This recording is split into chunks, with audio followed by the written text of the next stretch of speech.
Deus tem planos para cumprir em nossas vidas. Essa é a mensagem de toda a Bíblia e é isso mesmo que estamos estudando aqui no Encontro com a Palavra, escrito pelo pastor Dick Woodward e narrado pelo pastor Edson Bruno.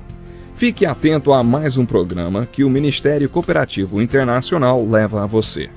Com você agora, pastor Edson Bruno.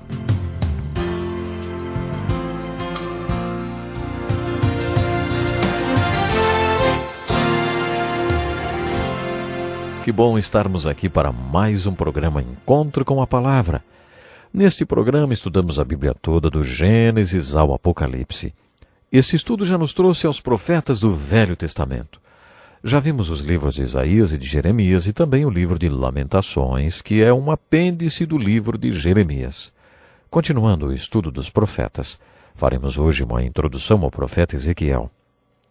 Para entender melhor as profecias e o livro de Ezequiel, precisamos conhecer primeiro um pouco do homem Ezequiel e o homem que exerceu o ministério de profeta na mesma época que ele, Daniel. Ezequiel e Daniel tinham a mesma idade. Aos 14 anos, Daniel foi levado cativo para a Babilônia. 9 anos mais tarde, com 25 anos, Ezequiel foi levado também. Temos Jeremias pregando em Jerusalém durante sua queda, e mesmo depois dela, e ao mesmo tempo, temos Daniel, que foi levado cativo para a Babilônia, vivendo uma experiência e um ministério extraordinário no palácio de Nabucodonosor. Daniel foi um dos profetas mais empolgantes da Bíblia. Enquanto Daniel era profeta na Babilônia, Ezequiel ficou pregando nos campos de trabalho escravo em que estava o povo de Judá na Babilônia. Ezequiel foi o único profeta que ministrou diretamente para o povo de Deus no cativeiro. Todas as mensagens de Ezequiel são dirigidas aos cativos. O Salmo 137 descreve o povo de Judá no cativeiro. Neste salmo, o salmista diz que enquanto o povo de Deus marchava para a Babilônia, seus opressores, referindo-se aos babilônios, que agiram com barbaridade contra Jerusalém e seu povo, dizia o seguinte: ouvimos falar que vocês são um povo que gosta de cantar, que cantam louvores para o Deus de vocês. Queremos ouvir uma das músicas sobre o Deus de vocês agora. O salmista se inclui neste grupo. Ali, nos salgueiros, penduramos as nossas harpas. Como poderíamos cantar as canções do Senhor numa terra estrangeira? Foi nesse cenário que Jeremias, Daniel e Ezequiel pregaram durante aquele período de tantas dificuldades. Ezequiel foi para o exílio junto com o povo de Judá e, como companheiro de cativeiro, fazia suas pregações referentes aos problemas tão difíceis que enfrentaram. O povo de Deus não tinha visões proféticas, nem templo, nem palavra da parte de Deus. Deus chamou Ezequiel para dar ao seu povo uma visão profética divina. Deus não quis que seu povo ficasse sem um profeta, nem durante o cativeiro. Por isso ele comissionou o jovem Ezequiel para ir até o cativeiro e ministrar aos exilados. O versículo 30 do capítulo 22 de Ezequiel é o versículo-chave desse livro. Procurei entre eles um homem que erguesse o muro e se pusesse na brecha diante de mim e em favor desta terra, para que eu não a destruísse. Mas não encontrei nenhum. Deus queria encontrar um homem entre os cativos que se colocasse na brecha entre Deus e seu povo. Como Deus não conseguiu encontrar ninguém, comissionou Ezequiel e lhe deu um ministério. O versículo 30 do capítulo 22 é a descrição do trabalho de Ezequiel. Fatos estranhos e extraordinários. Esse é um bom título para o livro de Ezequiel, porque podem acreditar, esse livro é cheio das mais maravilhosas e esquisitas profecias. Acredita-se que o próprio Ezequiel fosse um profeta estranho e extraordinário ao mesmo tempo. Fazendo uma comparação dos profetas, descobrimos que Daniel, Ezequiel e o apóstolo João estavam exilados quando escreveram seus livros, Daniel, Ezequiel e Apocalipse, respectivamente. Daniel e Ezequiel estavam exilados na Babilônia e João na ilha de Patmos. A literatura desses três autores é chamada pelos estudiosos de literatura apocalíptica. A palavra Apocalipse sugere que há um véu e algo por trás dele. Não há como saber o que há por trás do véu até que ele seja removido. O significado da palavra Apocalipse é esse: remover o véu para que se veja o que seria impossível de ser visto com ele. Esta literatura apocalíptica não apenas nos leva para trás do véu, como também para o futuro. Estes três autores, Daniel, Ezequiel e João, escritores exilados, concentram-se no futuro. Através deles temos acesso à literatura apocalíptica ou à também chamada literatura escatológica. A palavra grega eskat significa as últimas coisas. Escatologia, então, significa o estudo das últimas coisas. Um profeta escatológico nos leva para trás do véu e nos mostra o que acontecerá quando Deus fizer acontecer a consumação da história da humanidade. Ezequiel, Isaías e Jeremias apresentam o que você pode chamar uma trindade de ênfases. De todos os profetas da Bíblia, Isaías foi o que mais fez profecias a respeito do Messias. Jeremias é o profeta do Pai. Através dos seus sermões de representação simbólica, ele traz pregações a respeito de Deus. Quando o povo foi levado para o cativeiro, ele pregou: glorie-se em Deus, em compreender e conhecer o Senhor. Jeremias estava sempre apresentando Deus ao povo de Judá. Ezequiel é o profeta do Espírito, porque faz constantes referências ao Espírito de Deus. Ele faz essas referências ao Espírito Santo dentro de uma dimensão pessoal. Ele descreve o Espírito vindo sobre ele, para dentro dele, elevando-o e capacitando-o de várias maneiras para aquele ministério tão difícil. O ministério e função do Espírito Santo, ou do Santo Espírito, tem várias dimensões. Lendo sobre o ministério do Santo Espírito, podemos até achar que ele se restringe a vir habitar naqueles que creem nele.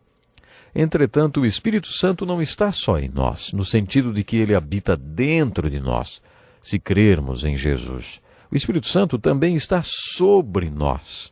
Observe, tantas vezes aparece a expressão no livro de Atos: o Espírito Santo veio sobre ele. Mas receberão poder quando o Espírito Santo descer sobre vocês. A unção do Espírito Santo sobre nós está sempre associada a ministério. A prova do Espírito Santo em nós é chamada de fruto do Espírito. Há 9 frutos do Espírito mencionados em Gálatas, capítulo 5, versículos 22 e 23, como evidências de que o Espírito habita em nós. O Novo Testamento ensina que a outra evidência do Espírito Santo sobre nós são os chamados dons do Espírito. O Novo Testamento descreve vários desses dons. O Espírito Santo não está apenas sobre nós e em nós, ele também está entre nós. Quando 2 ou 3 se reúnem em nome de Jesus, ele está em nosso meio. Resumindo, o Espírito Santo tem várias funções e dimensões.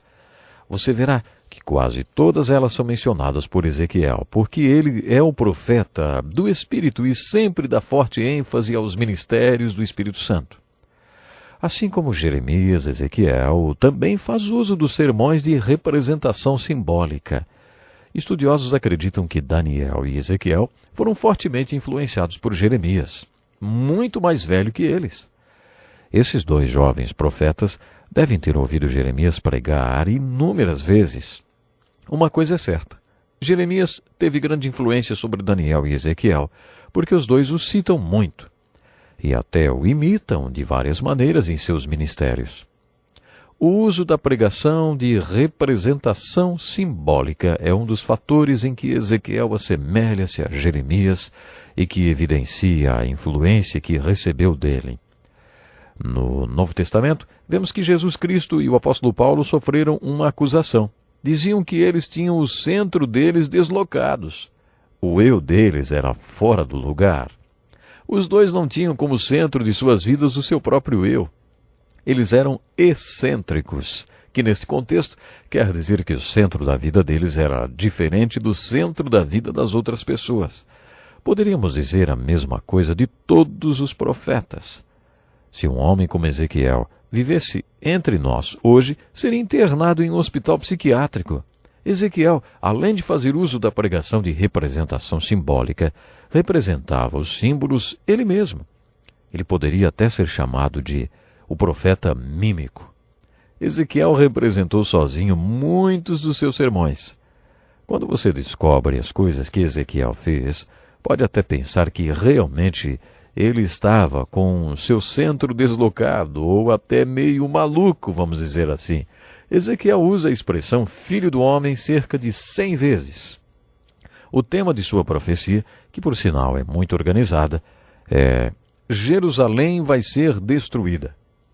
Fica claro que Ezequiel sabia que logo iria para o cativeiro. Provavelmente, ele estava tentando compensar a mensagem de vários falsos profetas que pregavam um rápido retorno do cativeiro. Você se lembra que aquele falso profeta Ananias contradisse Jeremias e declarou que o cativeiro não duraria 70 anos, mas apenas 2 anos? Aparentemente, havia muitos falsos profetas pregando isso, e Jeremias contradiz esse falso profeta enfatizando que Jerusalém seria destruída. Assim como Jeremias, Ezequiel pregava que não tinha como impedir a conquista babilônica nem a destruição de Jerusalém. Dos capítulos 25 a 32, a profecia de Ezequiel é contra a nação que destruiria Jerusalém. Nos capítulos 33 a 40, a sua mensagem é: Jerusalém ressurgirá novamente.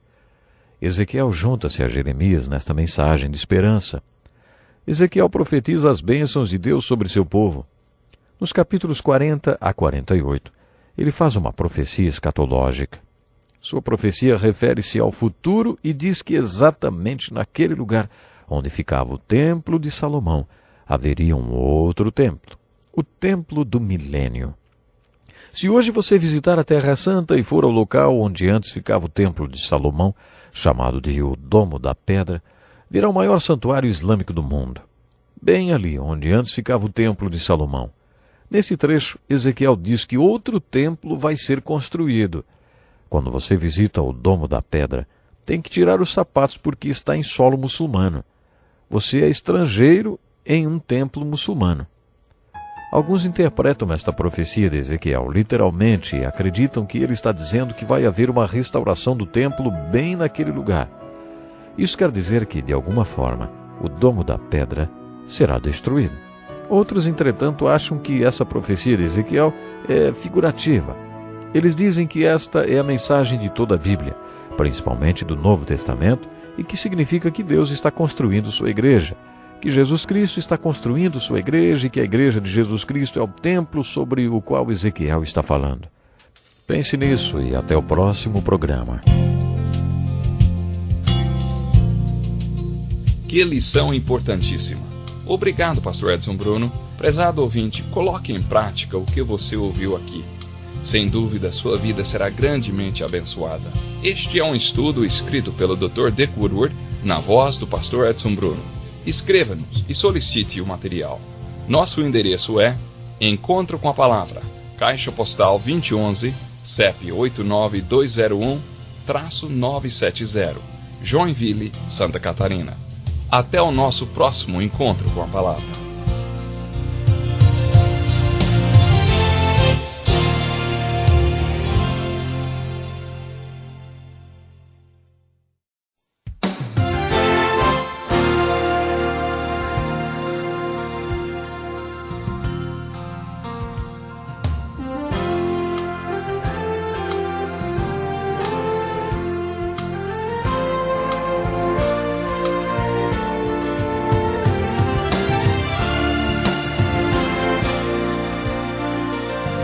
Talvez você tenha feito constantemente estas perguntas.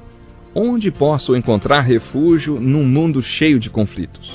Ou, como e onde posso encontrar força para vencer nesse mundo que oferece tantas derrotas? Acompanhe agora com o pastor Edson Bruno mais um programa Encontro com a Palavra.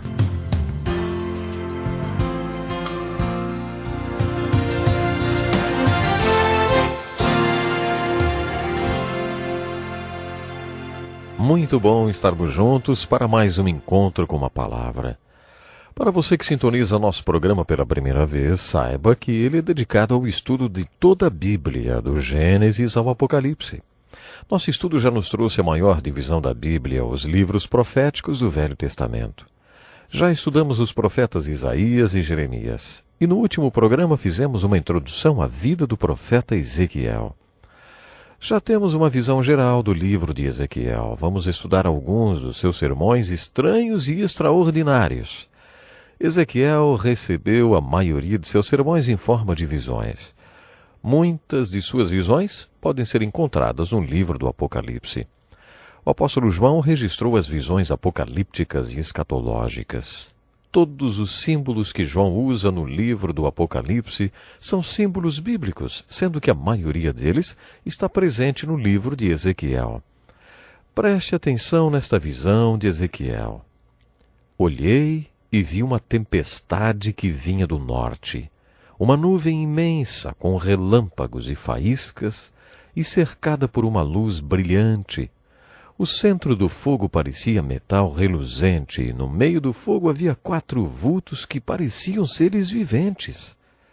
Na aparência tinham forma de homem, mas cada um deles tinha 4 rostos e 4 asas.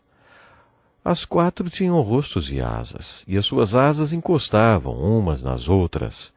Quanto à aparência dos seus rostos, os 4 tinham o rosto de homem, rosto de leão no lado direito, rosto de boi no lado esquerdo e rosto de águia. Cada um deles ia sempre para a frente. Para onde quer que fosse o espírito, eles iam, e não se viravam quando se moviam. Os seres viventes iam e vinham como relâmpagos. Enquanto eu olhava para eles, vi uma roda ao lado de cada um deles, diante dos seus 4 rostos. Esta era a aparência das rodas e a sua estrutura. Reluziam como berilo, as 4 tinham aparência semelhante. Cada roda parecia estar entrosada na outra. Quando os seres viventes se moviam, as rodas ao seu lado se moviam. Quando se elevavam do chão, as rodas também se elevavam. Para onde quer que o espírito fosse, os seres viventes iam e as rodas o seguiam, porque o mesmo espírito estava nelas. E aí, qual é a interpretação desse sermão estranho e extraordinário de Ezequiel, hein? O que será que esta visão significa? João menciona os mesmos símbolos no livro de Apocalipse. No capítulo 4 de Apocalipse, quando as portas se abrem para o céu, entre outras coisas, estão esses mesmos 4 seres viventes do livro de Ezequiel. O primeiro é como um leão, o segundo é como um boi, o terceiro é como um homem e o quarto é como uma águia. Quando Deus se revelou ao homem no Monte Sinai, rugiu como um leão. Se o povo chegasse a tocar a montanha de onde Deus falava, morreria. A outra maneira que Deus se revelou foi através dos sacrifícios do livro de Levítico. Quando Deus se revelou através da tenda de adoração ou tabernáculo lá no deserto, o boi representava os animais que eram sacrificados pelos pecados do povo. O homem, entre esses 4 seres viventes, nos leva a essa revelação progressiva de Deus até os evangelhos, onde Deus se tornou o homem. Deus viveu entre nós durante 33 anos. Alguns dizem que a águia representa a deidade. Este homem que viveu entre nós era totalmente homem e totalmente Deus, como declara o credo de fé. A encarnação de Jesus Cristo foi o máximo da revelação que Deus fez de si mesmo. As rodas podem representar a revelação contínua de Deus, que talvez inclua os profetas que proclamaram a revelação, já que o espírito dos seres viventes estava sobre rodas. Estas são algumas das possíveis interpretações desta visão de Ezequiel. É muito difícil interpretar as visões e revelações de Ezequiel. No capítulo 3, lemos uma de suas profecias intitulada O Sentinela da Casa de Israel. Diz assim: Ao fim de 7 dias a palavra do Senhor veio a mim. Filho do homem, disse ele, eu o fiz sentinela para a nação de Israel. Por isso ouça a palavra que digo e leve a eles a minha advertência. Quando eu disser a um ímpio que ele vai morrer, e você não o advertir, nem lhe falar para dissuadi-lo dos seus maus caminhos para salvar a vida dele, aquele ímpio morrerá por sua iniquidade. Mas para mim, você será responsável pela morte dele.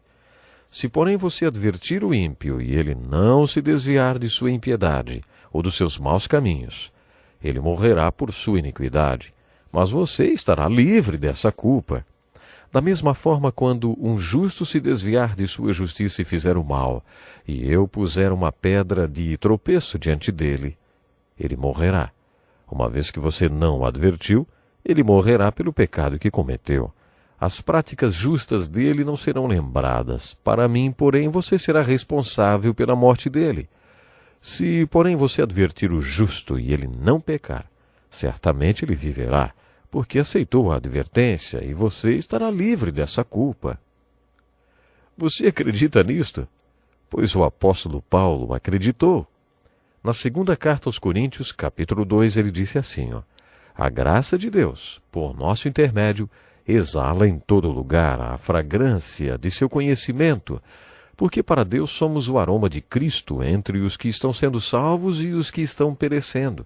Para estes somos cheiro de morte, para aqueles fragrância de vida. Paulo estava dizendo que se você fala das boas novas de salvação de Jesus para alguém, e essa pessoa crê no Evangelho, então você foi a fragrância de vida para ela. Você passa a ser a pessoa mais importante do mundo para ela, porque você anunciou a salvação. Se você fala das boas novas de salvação para uma pessoa e ela rejeita, então você é a fragrância de morte, porque a partir de então ela não poderá dizer, eu não sabia, eu nunca tinha ouvido. Depois de declarar isso, Paulo pergunta, mas quem está capacitado para tanto? Num verão, quando eu trabalhava na assistência social da minha cidade, participei de um projeto de recreação. Um dia, enquanto fechava o centro, vi que um homem estava me observando. Achei que ele quisesse falar comigo, e queria. Quando terminei de fechar tudo, ele se aproximou. Sentamos num banco e, enquanto ele fumava, contou-me sua história. Olha, fui para a guerra e eu fui ferido. Muitos de nós foram feridos. No campo de guerra, eu vi um capelão que ia de um ferido a outro e falava alguma coisa para eles. Sabe, eu achei que ele viria falar alguma coisa para mim também, mas foi atingido por um tiro. Depois, mesmo ferido, ele continuou procurando as pessoas para falar com elas. Ele foi atingido pela segunda vez e continuou se arrastando de um homem para outro. Por pouco ele me alcançou, mas foi atingido pela terceira vez. Eu tenho observado você e sei que você sabe o que o capelão estava falando para aqueles soldados. Eu não fui procurar uma oportunidade para falar do Evangelho. Incrível! A oportunidade veio até mim. O que você acha que o capelão estava falando para aqueles homens que estavam morrendo sob fogo cerrado, hein? Muitos clérigos não têm uma mensagem para alguém que está morrendo. Você acredita no Evangelho? O Ezequiel tinha uma mensagem para o povo que estava morrendo e para o povo que caminhava para a vida. E ele acreditava na sua pregação porque sabia que ela vinha de Deus. Assim como o apóstolo Paulo, Ezequiel sabia que era uma fragrância de vida ou de morte. Se você acredita que a Bíblia é a palavra inspirada de Deus, deve, como Ezequiel, se posicionar como sentinela das almas daqueles que estão ao seu redor. Mas quem está capacitado para tanto, hein? É por isso que Ezequiel dá tanta ênfase ao Espírito Santo em sua pregação. Assim como Paulo, Ezequiel encontrava sua suficiência no Espírito Santo. Em 2 Coríntios, Paulo diz, não que possamos reivindicar qualquer coisa com base em nossos próprios méritos, mas na nossa capacidade que vem de Deus. Só Deus pode nos capacitar para sermos sentinelas espirituais. Veja como Ezequiel descreve a sua unção do Espírito Santo. Ele diz assim, depois o Espírito elevou-me e ouvi um forte estrondo. Então o Espírito elevou-me e tirou-me de lá, com o meu espírito cheio de amargura e de ira, e com a forte mão do Senhor sobre mim. Há alguns anos fui jantar com um homem que eu considero um dos melhores pregadores e ministros que conhecia, realmente, um profeta dos tempos modernos. Comentávamos o fato de ambos sermos pessoas tímidas. Também falávamos sobre a unção do Espírito Santo. Contei para ele que às vezes quando prego sinto a unção do Espírito, mas às vezes não. Contei para ele que um dia, na saída do culto, uma senhora me disse, foi uma conversa muito boa, pastor. E foi exatamente assim que me senti, conversando com a igreja, e ela disse exatamente isso. Foi uma conversa muito boa hoje, pastor. Não sentia que havia qualquer unção naquela minha conversa.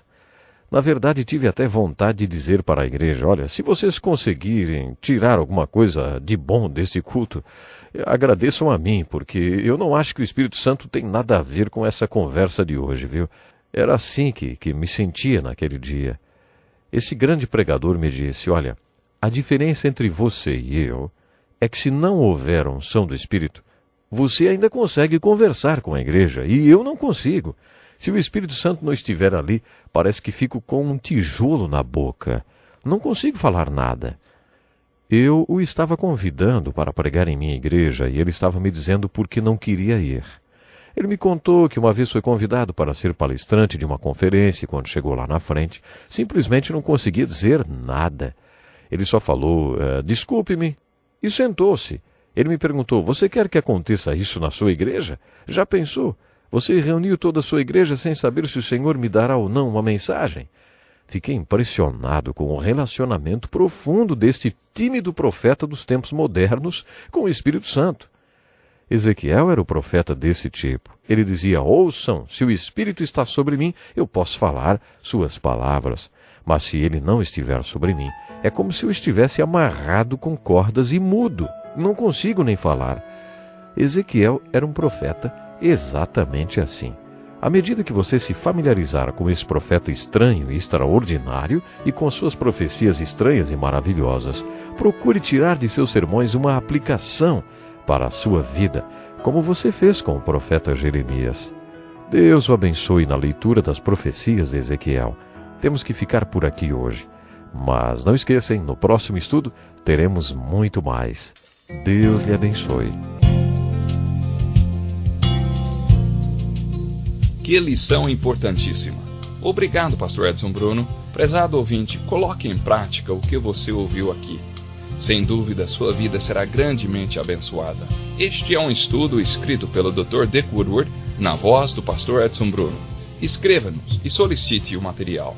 Nosso endereço é Encontro com a Palavra, Caixa Postal 2011, CEP 89201-970, Joinville, Santa Catarina. Até o nosso próximo encontro com a Palavra.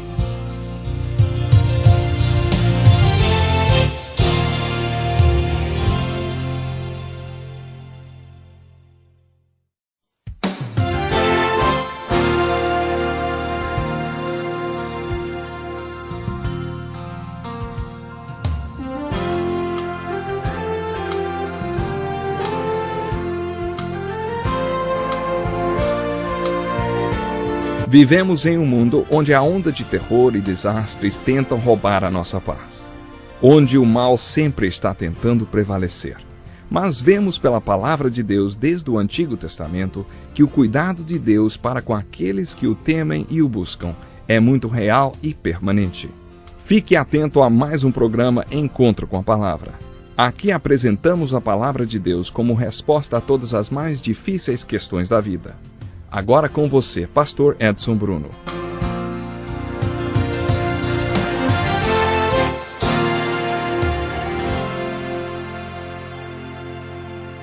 Este é mais um encontro com a palavra. Ouça a leitura desse texto com bastante atenção.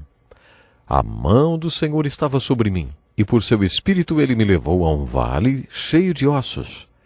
Ele me levou de um lado para o outro e pude ver que era enorme o número de ossos no vale, e que os ossos estavam secos.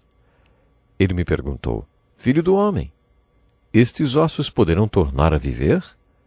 Eu respondi: Ó soberano Senhor, só tu sabes.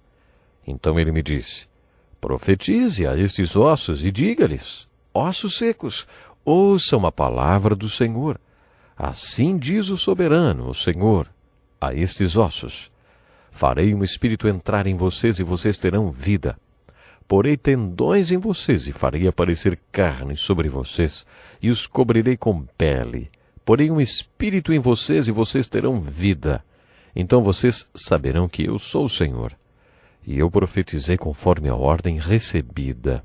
Enquanto profetizava, houve um barulho, um som de chocalho, e os ossos se juntaram, osso com osso. Olhei, e os ossos foram cobertos de tendões e de carne, e depois de pele. mas não havia espírito neles. A seguir ele me disse: profetize ao espírito, profetize, filho do homem, e diga-lhes: assim diz o soberano Senhor, venha desde os 4 ventos, ó espírito, e sopre dentro desses mortos, para que vivam. Profetizei conforme a ordem recebida, e o espírito entrou neles. Eles receberam vida e se puseram em pé. Era um exército enorme. Então ele me disse: filho do homem, estes ossos são toda a nação de Israel. Eles dizem: nossos ossos se secaram e nossa esperança desvaneceu-se. Fomos exterminados. Por isso profetize e diga-lhes: assim diz o soberano, o Senhor: ó meu povo, vou abrir os túmulos e fazê-los sair. Trarei vocês de volta à terra de Israel. E quando eu abrir os seus túmulos e os fizer sair, vocês, meu povo, saberão que eu sou o Senhor.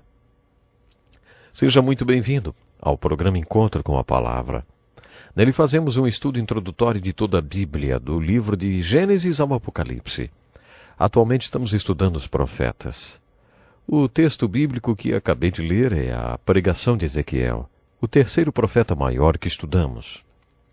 O título que demos para o estudo do livro de Ezequiel é Fatos Estranhos e Extraordinários. É um título que se encaixa bem para este profeta estranho e extraordinário, que nos revela profecias estranhas e extraordinárias em suas pregações.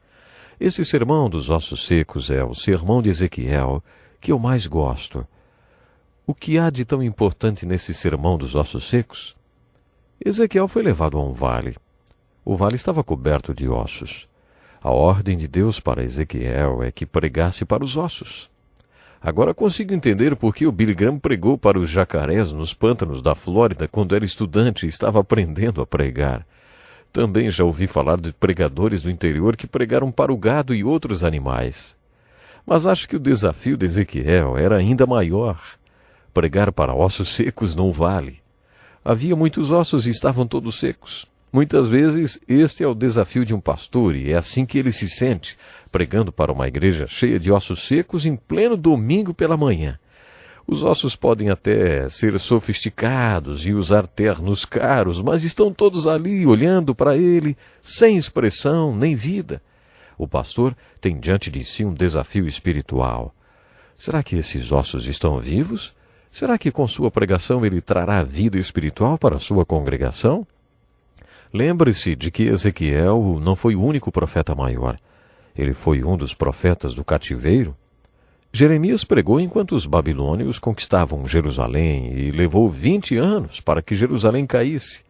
As deportações para a Babilônia aconteceram num período de 20 anos. E durante todo este tempo Jeremias pregava em Jerusalém. No início dessas deportações, quando tinha 14 anos, Daniel foi levado cativo para a Babilônia. Depois de 9 anos, Ezequiel, com 25 anos de idade, foi levado também. Como veremos na próxima parte do nosso estudo, Daniel teve um ministério muito importante no palácio de Nabucodonosor, a construção mais imponente daquela época. O ministério de Daniel com Nabucodonosor foi especial e continuou pelo reinado de seu filho Belsazar. Depois Daniel ministrou para Dário, da Médio-Persa, e também durante o reinado de Ciro o Grande, e depois que os persas conquistaram a Babilônia. O ministério de Daniel, voltado aos reis em palácio, era muito especial. O ministério de Ezequiel era mais difícil. Ezequiel foi chamado para ministrar para seus companheiros de exílio que estavam com ele na Babilônia. O ministério de Daniel, por exemplo, era voltado aos reis, em palácios. Mas Ezequiel ministrou nos campos e trabalhos escravos. Hoje também temos homens santos e consagrados ministrando bravamente em campos russos da Sibéria. O livro de Solzhenitsyn, O Arquipélago de Gulag, descreve o ministério dedicado de alguns pastores entre seus colegas prisioneiros em campos e trabalhos escravos na Sibéria. Foi um contexto como este que Ezequiel foi chamado para ser profeta. A morte espiritual do povo de Judá era seu maior desafio. Como castigo pelo seu pecado de idolatria, o povo de Judá tinha sido exilado para a Babilônia. A marcha de morte para a Babilônia não foi suficiente para trazer um reavivamento espiritual para o povo. O moral deles estava constantemente baixo. O ministério de Ezequiel visava pregar para aqueles cativos ultrajados e desanimados. Deus não queria que o povo de Judá ficasse sem revelação, por isso comissionou Ezequiel para pregar para o povo de Judá durante o cativeiro. Falando alegórica e espiritualmente, o povo de Judá era como ossos secos. Deus lançou um desafio para Ezequiel. Ezequiel, você acha que esses ossos secos podem voltar a viver? A Bíblia mostra que Deus desafiava seus profetas com visões. Ele perguntou, Elias, o que você está vendo? Jeremias, o que você está vendo? E perguntou a Ezequiel, Ezequiel, está vendo todos esses ossos secos? Você acha que eles podem tornar a viver? Ezequiel não diz, sim, eu tenho fé para crer que eles podem voltar a viver. Ele diz, só o Senhor sabe. Só o Senhor sabe se eles podem voltar a viver. Ezequiel não comprometeu sua palavra, porque, na verdade, ele não cria que aqueles ossos pudessem se tornar em corpos vivos. Então Deus disse, profetiza esses ossos. Deus estava dando uma visão a Ezequiel. Ezequiel estava tendo uma experiência com Deus e começou a pregar para os ossos. Depois de algum tempo, Ezequiel conta que ouviu um barulho como de chocalho e os ossos começaram a se juntar. Os ossos se juntaram formando esqueletos. Ezequiel já tinha uma congregação de esqueletos galopantes, sem tendões nem carne. Como tantas igrejas hoje em dia, né? Mais uma vez Ezequiel recebe a ordem. Pregue. Quando ele pregou, tendões e carne se formaram sobre os esqueletos. Eles passaram a ser um monte de corpos. Uma vez um pastor falou que a igreja dele seria a primeira a ser arrebatada, porque o Novo Testamento diz que os mortos em Cristo irão primeiro. E se os mortos em Cristo vão primeiro, significava então que a igreja dele iria primeiro, porque ele diz, a minha igreja parece que todo mundo é morto. Incrível, né? Bom, mas Ezequiel estava com um exército de esqueletos cobertos de carne e músculos. Mas ele ainda não podia responder à pergunta que Deus lhe havia feito. Esses ossos podem voltar a viver? Aqueles corpos ainda não estavam vivos? Eles ainda não respiravam? Aí Deus ordena, pregue para que respirem. Neste ponto de fôlego, de respiração, o Espírito Santo entra em cena. A respiração, esse fôlego, é a mesma coisa do Espírito. Encontramos aqui mais um princípio bíblico. Sem o Espírito Santo, o pregador tenta o impossível. Jesus disse, para o homem é impossível, mas para Deus todas as coisas são possíveis. Qualquer profeta verdadeiro sabe que se o Espírito Santo não estiver sobre ele conduzindo e dando-lhe a sua unção, tudo que o profeta tentar fazer será inútil. É isso que está sendo ilustrado aqui. Pregue para o Espírito. Quando Ezequiel profetizou para o Espírito, o fôlego veio sobre aqueles corpos e eles se tornaram um exército poderoso. Você vê as aplicações que podemos tirar desta pregação tão importante de Ezequiel? A principal lição é que Deus está dizendo, eu levarei você de volta para casa. A mensagem que eu quero que você pregue aos cativos desesperançados de Judá é que daqui a 70 anos eles voltarão para casa. Vocês acham que Deus não tem poder para isso? Ah, Ele tem. Deus me deu uma visão, eu vi o vale de ossos secos e Deus disse, pregue para esses ossos podem voltar a viver. Ezequiel. E eu disse, não sei. E Deus falou, pregue. Então eu preguei. Quando preguei a palavra, os ossos se juntaram e depois passaram a ter músculos e pele. Depois, quando eu preguei e pedi ao Espírito que ungisse minha pregação, o Espírito veio sobre aqueles corpos. A aplicação principal da pregação de Ezequiel é, eu posso e eu vou restaurar vocês desse cativeiro. Eu posso e eu vou tirá-los da Babilônia e levá-los de volta para a terra de vocês. Vou restaurar a sorte de Israel. Essa é a principal aplicação deste importante sermão de Ezequiel sobre os ossos secos.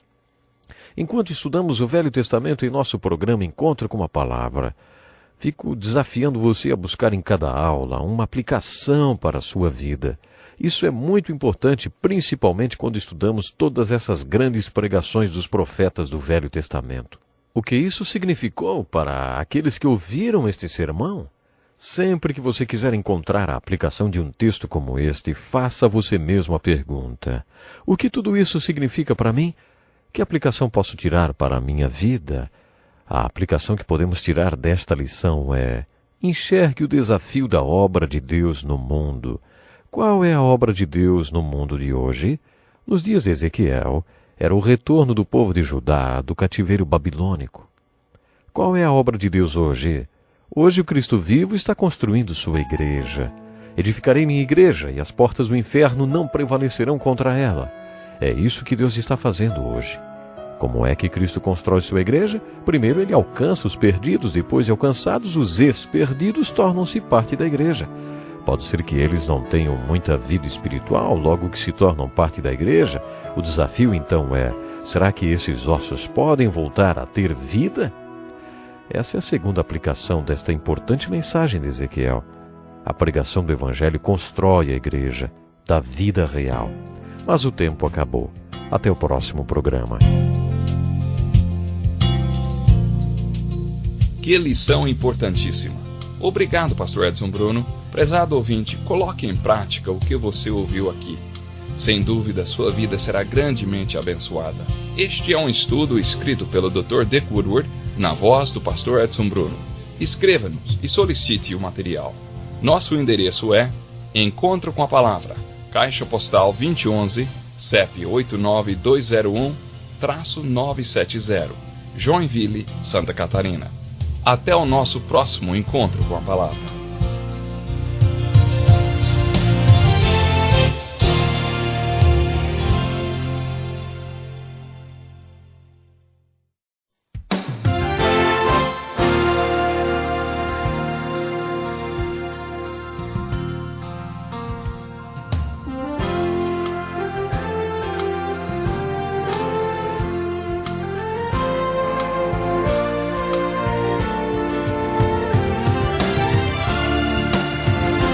Deus tem planos para cumprir em nossas vidas.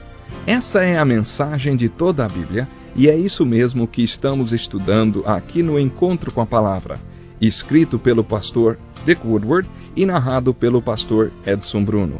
Fique atento a mais um programa que o Ministério Cooperativo Internacional leva a você. Com você agora, pastor Edson Bruno.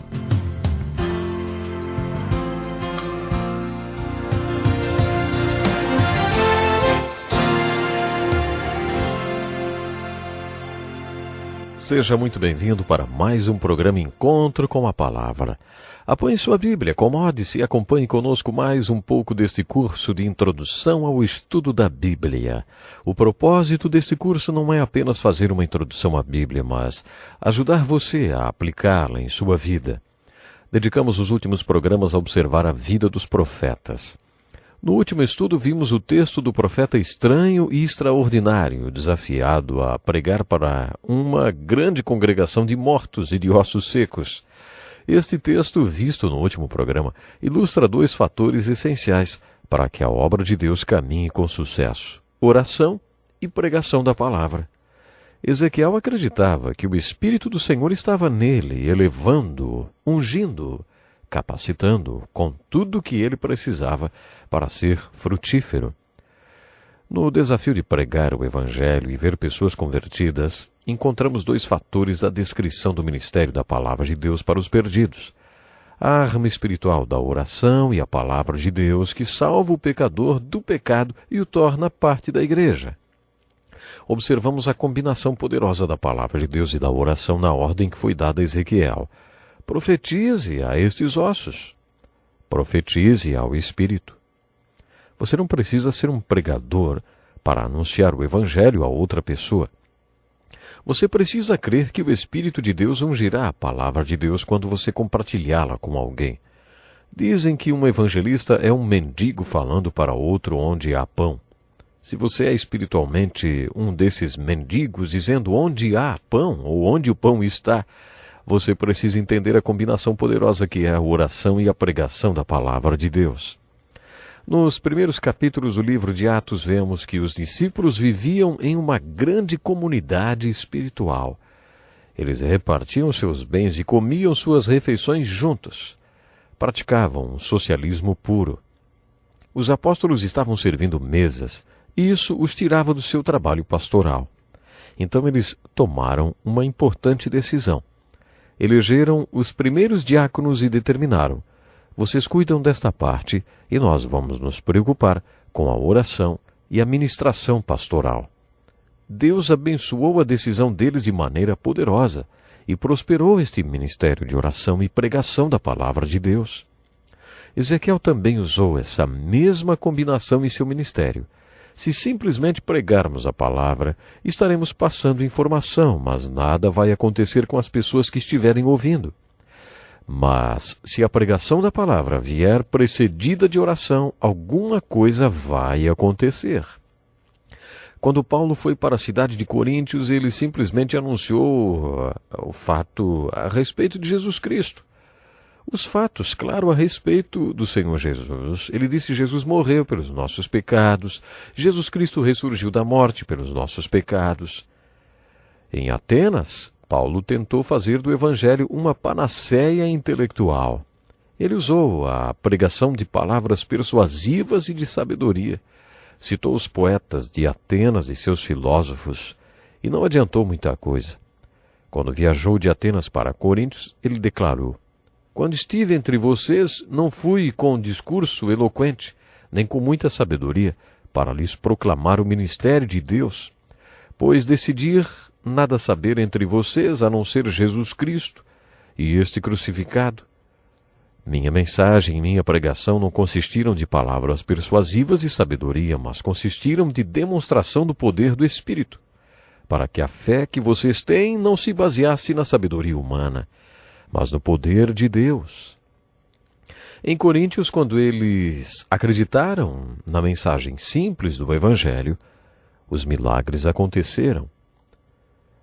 Alguns disseram que era a maior tolice que já tinham ouvido e nada aconteceu na vida deles. Mas quando o povo creu, a mensagem simples do Evangelho de Jesus Cristo tornou-se um poder dinâmico que mudou vidas.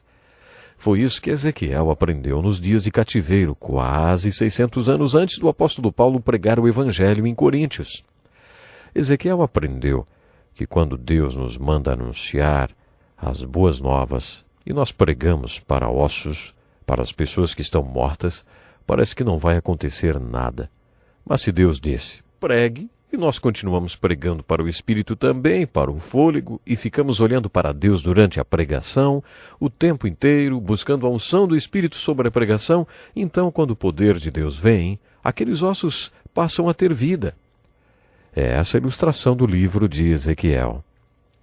Focalizamos nosso último estudo em algumas aplicações da pregação e do ministério do profeta Ezequiel. Terminamos o último programa falando sobre as aplicações da filosofia do ministério de Ezequiel, quando ele pregou seu sermão dos ossos secos. Além dessas aplicações, também vimos o resultado duplo da obediência a esse chamado. Profetizei conforme a ordem recebida, e o Espírito entrou neles. Eles receberam vida e se puseram de pé. Era um exército enorme. A visão que Deus deu a Ezequiel veio como um chamado para ele, e a palavra de Deus veio com um cumprimento. Quando recebeu o chamado de Deus, Ezequiel tinha uma visão que está descrita nos primeiros 3 capítulos de seu livro. Nestes capítulos vistos no estudo anterior, temos as experiências chamadas de as experiências do chamado de Ezequiel. Isaías tinha recebido seu chamado quando teve uma experiência no templo. Como resultado desta experiência, Isaías foi chamado para ir para Deus. Quando Deus perguntou, quem enviarei? Quem irá por nós? Isaías respondeu, eis-me aqui, envia-me a mim. Ele tinha sido comissionado para ir por Deus. Chamamos isso de um encontro com Deus e o chamado de Isaías. Aquele foi o seu chamado e o seu ide. Deixe-me enfatizar mais uma vez que todos esses grandes profetas e homens de Deus no Velho Testamento tiveram essas experiências fortes nos seus chamados e tiveram também várias outras experiências que poderiam ser chamadas de experiências do ide. A razão pela qual o ide deles era verdadeiro é porque o chamado também tinha sido verdadeiro. Muitas pessoas hoje não são verdadeiras quando vão para Deus porque, na verdade, nunca foram realmente chamadas. Elas simplesmente foram. Algumas dessas experiências do chamado desses profetas duraram 40 até 80 anos, como no caso de Moisés. Moisés tinha 80 anos quando a experiência do seu chamado aconteceu, e a sua experiência de ir durou 40 anos. Esses 40 anos de ide foram tão cheios do poder de Deus porque tinham sido precedidos de 80 anos de um chamado, uma preparação. Para Ezequiel, aquela visão dos ossos secos foi um ide. Quando Deus deu a Ezequiel a visão, ele se comprometeu com ela. Aí então passou a acontecer o cumprimento da visão. No primeiro capítulo do livro de Ezequiel, ele teve a visão das rodas.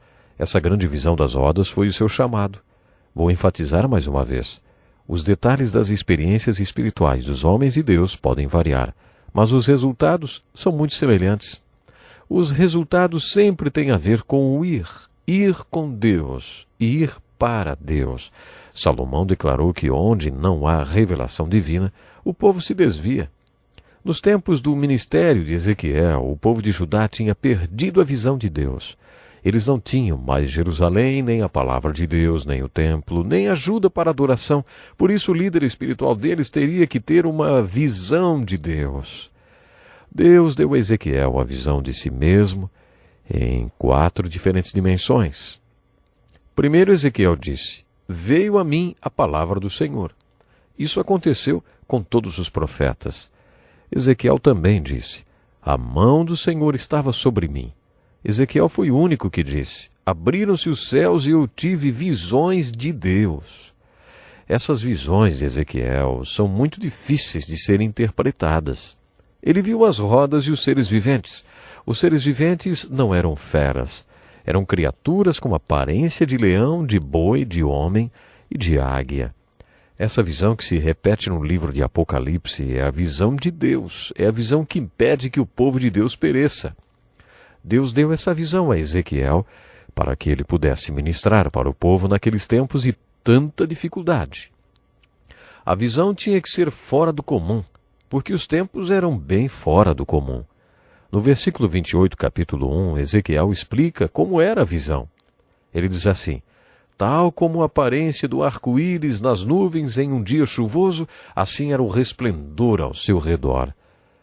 O que significaram todos aqueles detalhes dentro da visão da glória de Deus? As rodas, os olhos, os aros das rodas e tudo que se relacionava aos viventes? Não se esqueça das palavras de Ezequiel. Era a aparência da figura da glória do Senhor.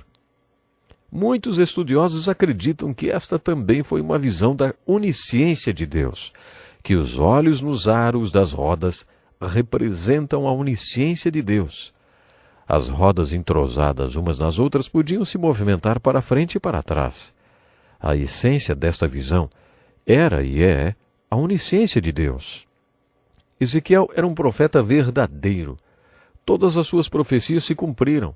Tudo o que ele profetizou a respeito dos ossos secos se cumpriu. Deus fez o povo de Judá retornar do cativeiro babilônico.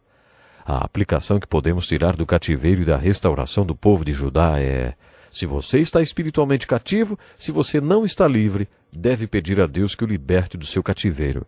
Se você pecou e está experimentando o castigo de Deus, se você está num tipo de cativeiro babilônico, lembre-se das palavras de Jeremias. Graças ao grande amor do Senhor é que não somos consumidos. Lembre-se da mensagem de esperança que veio de todos esses profetas do cativeiro. Deus não cessou de amar você. Ele vai castigar você, mas depois que tiver reciclado e feito de você um vaso novo, ele trará você de volta. Essa é a essência da pregação de Ezequiel, Isaías, Jeremias e de outros profetas maiores. Todos eles enfatizam a realidade de um cativeiro que representa um castigo de Deus. Mas todos eles pregam o retorno deste cativeiro. Quando você lê o livro de Ezequiel e se familiariza com sua pregação, percebe que ele é um profeta muito importante e você também percebe a grandeza de seus sermões. Ele foi apocalíptico porque pregou a respeito dos últimos dias. Sem essas revelações, não teríamos muitas informações. Durante a leitura do livro de Ezequiel e de suas profecias, Peça a Deus que o Espírito Santo abra seus olhos e ouvidos para as aplicações de algumas das maiores pregações já feitas por um dos maiores profetas que já existiu. Infelizmente, nosso tempo hoje já se foi. Esteja conosco no próximo encontro com a palavra. Deus o abençoe grandemente. Até lá. Que lição importantíssima. Obrigado, pastor Edson Bruno. Prezado ouvinte, coloque em prática o que você ouviu aqui. Sem dúvida, sua vida será grandemente abençoada. Este é um estudo escrito pelo Dr. Dick Woodward, na voz do pastor Edson Bruno. Escreva-nos e solicite o material. Nosso endereço é Encontro com a Palavra, Caixa Postal 2011, CEP 89201-970, Joinville, Santa Catarina. Até o nosso próximo encontro com a palavra.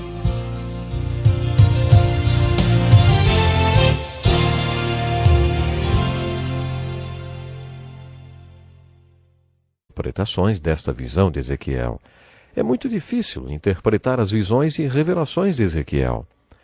No capítulo 3, lemos uma de suas profecias intitulada O Sentinela da Casa de Israel. Diz assim: Ao fim de 7 dias a palavra do Senhor veio a mim. Filho do homem, disse ele, eu o fiz sentinela para a nação de Israel. Por isso ouça a palavra que digo e leve a eles a minha advertência. Quando eu disser a um ímpio que ele vai morrer, e você não o advertir, nem lhe falar para dissuadi-lo dos seus maus caminhos para salvar a vida dele, aquele ímpio morrerá por sua iniquidade. Mas para mim, você será responsável pela morte dele. Se, porém, você advertir o ímpio e ele não se desviar de sua impiedade ou dos seus maus caminhos, ele morrerá por sua iniquidade, mas você estará livre dessa culpa. Da mesma forma, quando um justo se desviar de sua justiça e fizer o mal, e eu puser uma pedra de tropeço diante dele, ele morrerá. Uma vez que você não o advertiu, ele morrerá pelo pecado que cometeu. As práticas justas dele não serão lembradas. Para mim, porém, você será responsável pela morte dele. Se, porém, você advertir o justo e ele não pecar, certamente ele viverá, porque aceitou a advertência e você estará livre dessa culpa. Você acredita nisto? Pois o apóstolo Paulo acreditou. Na segunda carta aos Coríntios, capítulo 2, ele disse assim, A graça de Deus, por nosso intermédio, exala em todo lugar a fragrância de seu conhecimento, porque para Deus somos o aroma de Cristo entre os que estão sendo salvos e os que estão perecendo. Para estes somos cheiro de morte, para aqueles fragrância de vida. Paulo estava dizendo que se você fala das boas novas de salvação de Jesus para alguém e essa pessoa crê no Evangelho, então você foi a fragrância de vida para ela. Você passa a ser a pessoa mais importante do mundo para ela, porque você anunciou a salvação.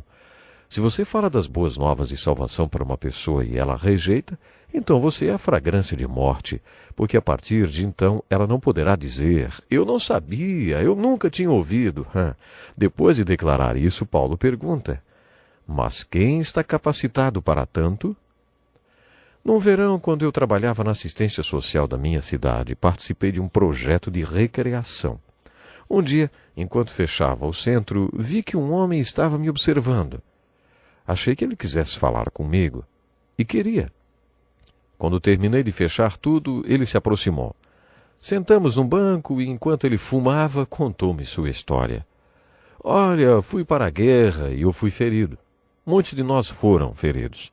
No campo de guerra, eu vi um capelão que ia de um ferido a outro e falava alguma coisa para eles.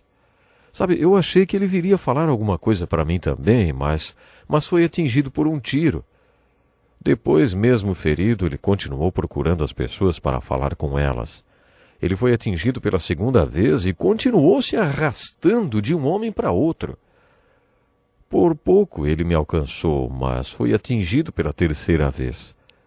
Eu tenho observado você e sei que você sabe o que o capelão estava falando para aqueles soldados.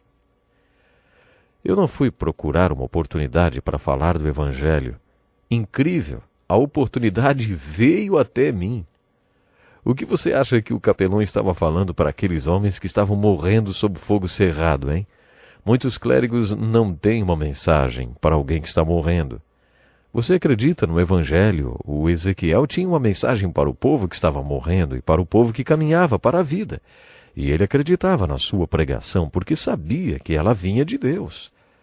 Assim como o apóstolo Paulo, Ezequiel sabia que era uma fragrância de vida ou de morte.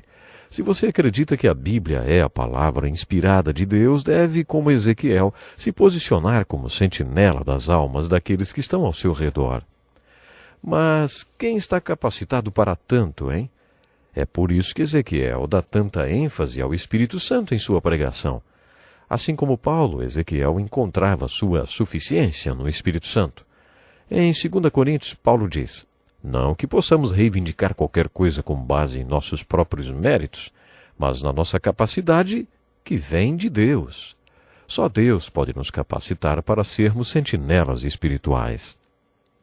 Veja como Ezequiel descreve a sua unção do Espírito Santo. Ele diz assim: depois o Espírito elevou-me e ouvi um forte estrondo. Então o Espírito elevou-me e tirou-me de lá, com o meu espírito cheio de amargura e de ira, e com a forte mão do Senhor sobre mim. Há alguns anos fui jantar com um homem que eu considero um dos melhores pregadores e ministros que conhecia, realmente, um profeta dos tempos modernos. Comentávamos o fato de ambos sermos pessoas tímidas. Também falávamos sobre a unção do Espírito Santo. Contei para ele que às vezes quando prego sinto a unção do Espírito, mas às vezes não. Contei para ele que um dia na saída do culto uma senhora me disse: foi uma conversa muito boa, pastor. E foi exatamente assim que me senti, conversando com a igreja, e ela disse exatamente isso. Foi uma conversa muito boa hoje, pastor. Não sentia que havia qualquer unção naquela minha conversa. Na verdade, tive até vontade de dizer para a igreja: olha, se vocês conseguirem tirar alguma coisa de bom deste culto, agradeçam a mim, porque eu não acho que o Espírito Santo tem nada a ver com essa conversa de hoje, viu? Era assim que me sentia naquele dia. Esse grande pregador me disse: olha, a diferença entre você e eu é que se não houver unção do Espírito, você ainda consegue conversar com a igreja, e eu não consigo. Se o Espírito Santo não estiver ali, parece que fico com um tijolo na boca. Não consigo falar nada. Eu o estava convidando para pregar em minha igreja e ele estava me dizendo por que não queria ir. Ele me contou que uma vez foi convidado para ser palestrante de uma conferência e quando chegou lá na frente, simplesmente não conseguia dizer nada. Ele só falou: desculpe-me, e sentou-se. Ele me perguntou: você quer que aconteça isso na sua igreja? Já pensou? Você reuniu toda a sua igreja sem saber se o Senhor me dará ou não uma mensagem? Fiquei impressionado com o relacionamento profundo deste tímido profeta dos tempos modernos com o Espírito Santo.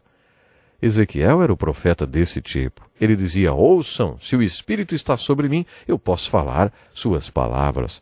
Mas se ele não estiver sobre mim, é como se eu estivesse amarrado com cordas e mudo. Não consigo nem falar. Ezequiel era um profeta exatamente assim. À medida que você se familiarizar com esse profeta estranho e extraordinário e com suas profecias estranhas e maravilhosas, procure tirar de seus sermões uma aplicação para a sua vida, como você fez com o profeta Jeremias. Deus o abençoe na leitura das profecias de Ezequiel. Temos que ficar por aqui hoje. Mas não esqueçam, no próximo estudo teremos muito mais. Deus lhe abençoe. Que lição importantíssima. Obrigado, pastor Edson Bruno. Prezado ouvinte, coloque em prática o que você ouviu aqui. Sem dúvida, sua vida será grandemente abençoada.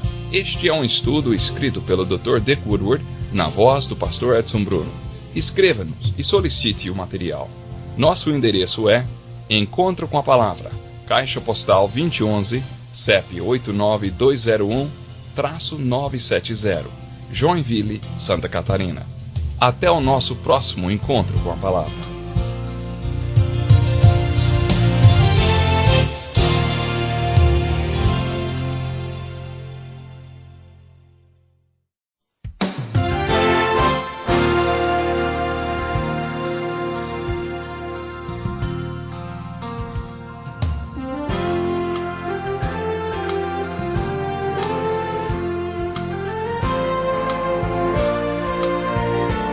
Vivemos em um mundo onde a onda de terror e desastres tentam roubar a nossa paz, onde o mal sempre está tentando prevalecer. Mas vemos pela palavra de Deus desde o Antigo Testamento que o cuidado de Deus para com aqueles que o temem e o buscam é muito real e permanente. Fique atento a mais um programa Encontro com a Palavra. Aqui apresentamos a palavra de Deus como resposta a todas as mais difíceis questões da vida. Agora com você, Pastor Edson Bruno.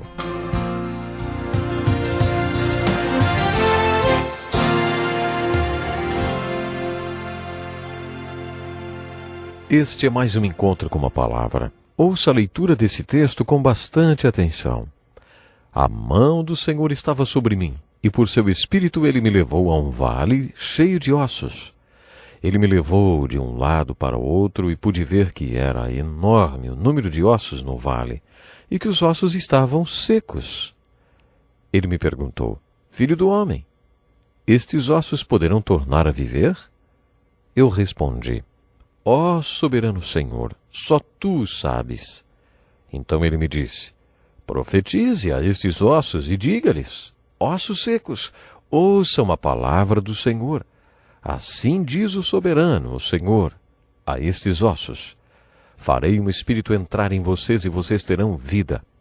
Porei tendões em vocês e farei aparecer carne sobre vocês e os cobrirei com pele. Porei um espírito em vocês e vocês terão vida. Então vocês saberão que eu sou o Senhor. E eu profetizei conforme a ordem recebida. Enquanto profetizava, houve um barulho, um som de chocalho, e os ossos se juntaram, osso com osso. Olhei, e os ossos foram cobertos de tendões e de carne, e depois de pele, mas não havia espírito neles. A seguir ele me disse: Profetize ao espírito, profetize, filho do homem, e diga-lhes: Assim diz o soberano Senhor: Venha desde os quatro ventos, ó Espírito, e sopre dentro desses mortos, para que vivam. Profetizei conforme a ordem recebida, e o Espírito entrou neles. Eles receberam vida e se puseram em pé. Era um exército enorme.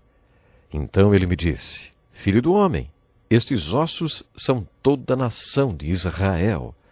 Eles dizem: Nossos ossos se secaram e nossa esperança desvaneceu-se. Fomos exterminados. Por isso profetize e diga-lhes: Assim diz o soberano, o Senhor: Ó meu povo, vou abrir os túmulos e fazê-los sair. Trarei vocês de volta à terra de Israel.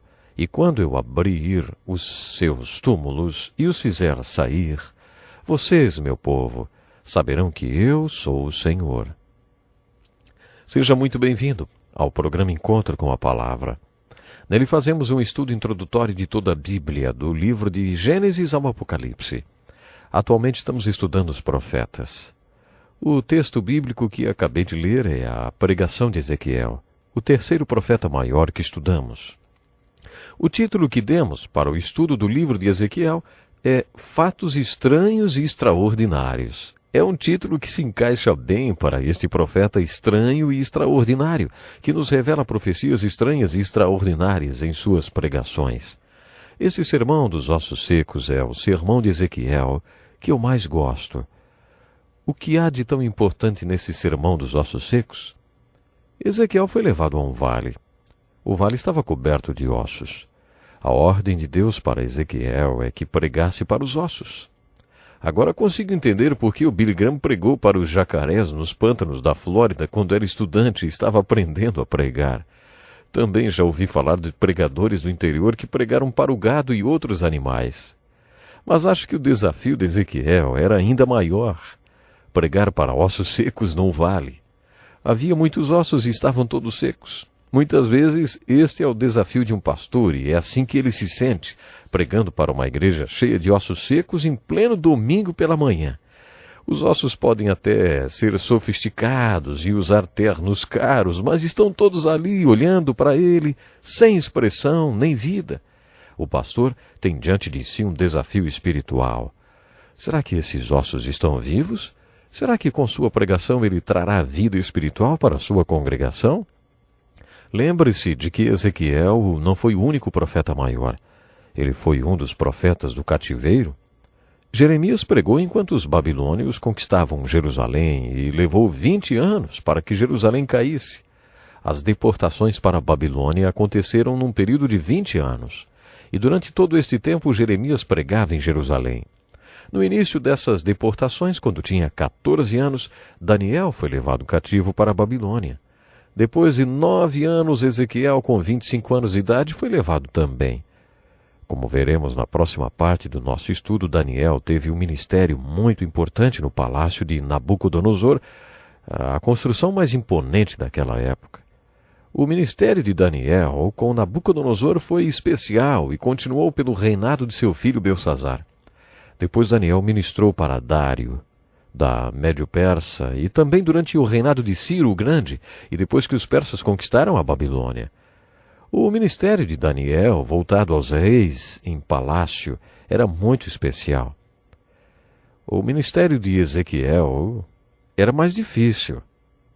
Ezequiel foi chamado para ministrar para seus companheiros de exílio que estavam com ele na Babilônia. O ministério de Daniel, por exemplo, era voltado aos reis, em palácios. Mas Ezequiel ministrou nos campos e trabalhos escravos. Hoje também temos homens santos e consagrados ministrando bravamente em campos russos da Sibéria. O livro de Solzhenitsyn, O Arquipélago de Gulag, descreve o ministério dedicado de alguns pastores entre seus colegas prisioneiros em campos e trabalhos escravos na Sibéria. Foi um contexto como este que Ezequiel foi chamado para ser profeta. A morte espiritual do povo de Judá era seu maior desafio. Como castigo pelo seu pecado de idolatria, o povo de Judá tinha sido exilado para a Babilônia. A marcha de morte para a Babilônia não foi suficiente para trazer um reavivamento espiritual para o povo. O moral deles estava constantemente baixo. O ministério de Ezequiel visava pregar para aqueles cativos ultrajados e desanimados. Deus não queria que o povo de Judá ficasse sem revelação, por isso comissionou Ezequiel para pregar para o povo de Judá durante o cativeiro. Falando alegórica e espiritualmente, o povo de Judá era como ossos secos. Deus lançou um desafio para Ezequiel. Ezequiel, você acha que esses ossos secos podem voltar a viver? A Bíblia mostra que Deus desafiava seus profetas com visões. Ele perguntou, Elias, o que você está vendo? Jeremias, o que você está vendo? E perguntou a Ezequiel, Ezequiel, está vendo todos esses ossos secos? Você acha que eles podem tornar a viver? Ezequiel não diz, sim, eu tenho fé para crer que eles podem voltar a viver. Ele diz, só o Senhor sabe. Só o Senhor sabe se eles podem voltar a viver. Ezequiel não comprometeu sua palavra, porque, na verdade, ele não cria que aqueles ossos pudessem se tornar em corpos vivos. Então Deus disse, profetiza esses ossos. Deus estava dando uma visão a Ezequiel. Ezequiel estava tendo uma experiência com Deus e começou a pregar para os ossos. Depois de algum tempo, Ezequiel conta que ouviu um barulho como de chocalho e os ossos começaram a se juntar. Os ossos se juntaram formando esqueletos. Ezequiel já tinha uma congregação de esqueletos galopantes, sem tendões nem carne. Como tantas igrejas hoje em dia, né? Mais uma vez Ezequiel recebe a ordem. Pregue. Quando ele pregou, tendões e carne se formaram sobre os esqueletos. Eles passaram a ser um monte de corpos. Uma vez um pastor falou que a igreja dele seria a primeira a ser arrebatada, porque o Novo Testamento diz que os mortos em Cristo irão primeiro. E se os mortos em Cristo vão primeiro, significava então que a igreja dele iria primeiro, porque ele diz, a minha igreja parece que todo mundo é morto.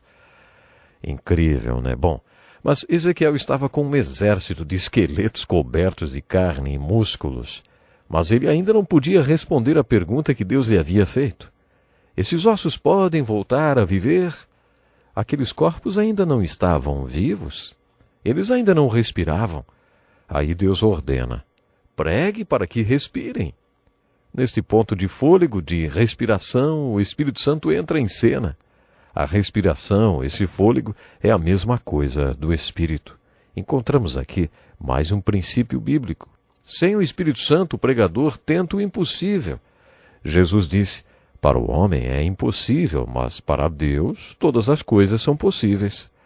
Qualquer profeta verdadeiro sabe que se o Espírito Santo não estiver sobre ele, conduzindo e dando-lhe a sua unção, tudo que o profeta tentar fazer será inútil. É isso que está sendo ilustrado aqui. Pregue para o Espírito. Quando Ezequiel profetizou para o Espírito, o fôlego veio sobre aqueles corpos e eles se tornaram um exército poderoso. Os dois não tinham como centro de suas vidas o seu próprio eu. Eles eram excêntricos, que neste contexto quer dizer que o centro da vida deles era diferente do centro da vida das outras pessoas. Poderíamos dizer a mesma coisa de todos os profetas. Se um homem como Ezequiel vivesse entre nós hoje, seria internado em um hospital psiquiátrico. Ezequiel, além de fazer uso da pregação de representação simbólica, representava os símbolos ele mesmo. Ele poderia até ser chamado de o profeta mímico. Ezequiel representou sozinho muitos dos seus sermões. Quando você descobre as coisas que Ezequiel fez, pode até pensar que realmente ele estava com seu centro deslocado ou até meio maluco, vamos dizer assim. Ezequiel usa a expressão filho do homem cerca de 100 vezes. O tema de sua profecia, que por sinal é muito organizada, é Jerusalém vai ser destruída.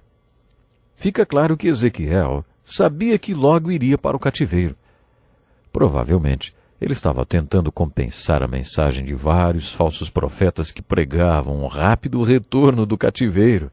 Você se lembra que aquele falso profeta Ananias contradisse Jeremias e declarou que o cativeiro não duraria 70 anos, mas apenas 2 anos?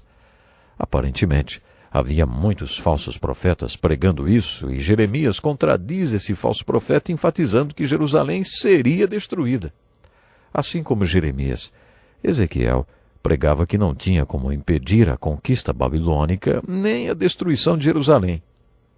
Dos capítulos 25 a 32, a profecia de Ezequiel é contra a nação que destruiria Jerusalém. Nos capítulos 33 a 40, a sua mensagem é: Jerusalém ressurgirá novamente. Ezequiel junta-se a Jeremias nesta mensagem de esperança. Ezequiel profetiza as bênçãos de Deus sobre seu povo. Nos capítulos 40 a 48, ele faz uma profecia escatológica. Sua profecia refere-se ao futuro e diz que exatamente naquele lugar onde ficava o templo de Salomão, haveria um outro templo, o templo do milênio. Se hoje você visitar a Terra Santa e for ao local onde antes ficava o templo de Salomão, chamado de o Domo da Pedra, verá o maior santuário islâmico do mundo, bem ali onde antes ficava o templo de Salomão. Nesse trecho, Ezequiel diz que outro templo vai ser construído. Quando você visita o Domo da Pedra, tem que tirar os sapatos porque está em solo muçulmano. Você é estrangeiro em um templo muçulmano. Alguns interpretam esta profecia de Ezequiel literalmente e acreditam que ele está dizendo que vai haver uma restauração do templo bem naquele lugar. Isso quer dizer que, de alguma forma, o Domo da Pedra será destruído. Outros, entretanto, acham que essa profecia de Ezequiel é figurativa. Eles dizem que esta é a mensagem de toda a Bíblia, principalmente do Novo Testamento, e que significa que Deus está construindo sua igreja, que Jesus Cristo está construindo sua igreja e que a igreja de Jesus Cristo é o templo sobre o qual Ezequiel está falando. Pense nisso e até o próximo programa. Que lição importantíssima! Obrigado, Pastor Edson Bruno. Prezado ouvinte, coloque em prática o que você ouviu aqui. Sem dúvida, sua vida será grandemente abençoada. Este é um estudo escrito pelo Dr. Dick Woodward, na voz do Pastor Edson Bruno. Escreva-nos e solicite o material. Nosso endereço é Encontro com a Palavra, Caixa Postal 2011, CEP 89201-970, Joinville, Santa Catarina. Até o nosso próximo encontro com a Palavra.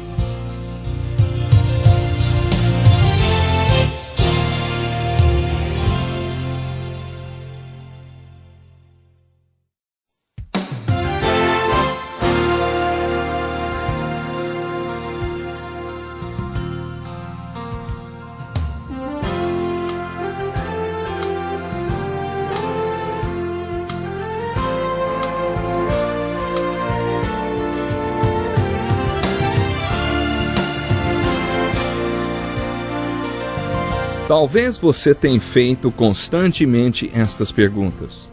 Onde posso encontrar refúgio num mundo cheio de conflitos? Ou, como e onde posso encontrar força para vencer nesse mundo que oferece tantas derrotas? Acompanhe agora com o pastor Edson Bruno mais um programa Encontro com a Palavra.